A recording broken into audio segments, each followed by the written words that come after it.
নমস্কাৰ দৰ্শকবৃন্দ, মুক্তিৰ প্ৰয়াস ইউটিউব চেনেলটোলৈ আপোনালোকক স্বাগতম জনাই আজিৰ খণ্ডটিত লৈ আহিছোঁ পুনৰ 10টি মহৎ লোকৰ বাণী। আশা কৰোঁ ভিডিঅ'টো উপভোগ কৰি আপোনালোক কিঞ্চিত হ'লেও উপকৃত হ'ব। মহৎ লোকৰ বাণী খণ্ড 6।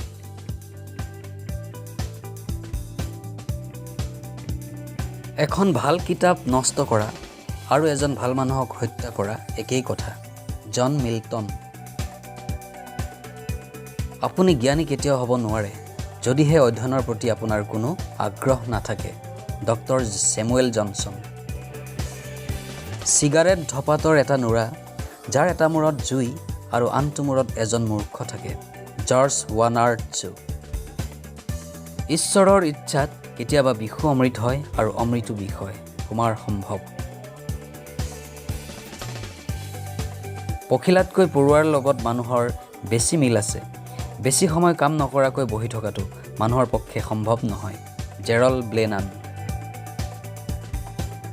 তুমি বৰফৰ দৰে সুন্দৰ হ'লেও নিন্দাৰ হাত সাৰিব নোৱাৰা। শ্বেক্সপিয়েৰ। স্থান আৰু কালক যেতিয়া হৃদয়েৰে জোখা হয় সেয়ে প্ৰেম। মাৰ্চেল প্ৰুষ্ট। জুয়ে শুকান খৰি পুৰি ছাই কৰাৰ দৰে ঈৰ্ষায়ো সকলো ভাল কাম নষ্ট কৰি পেলায়। হজৰত মহম্মদ। ভাল বিচৰাটো দানৱীয়, ভাল কৰাটো মানৱীয় আৰু ভাল হোৱাটো স্বৰ্গীয়। James Martin. পুৰুষত্ব বীৰত্বত নহয় সংযমতহে।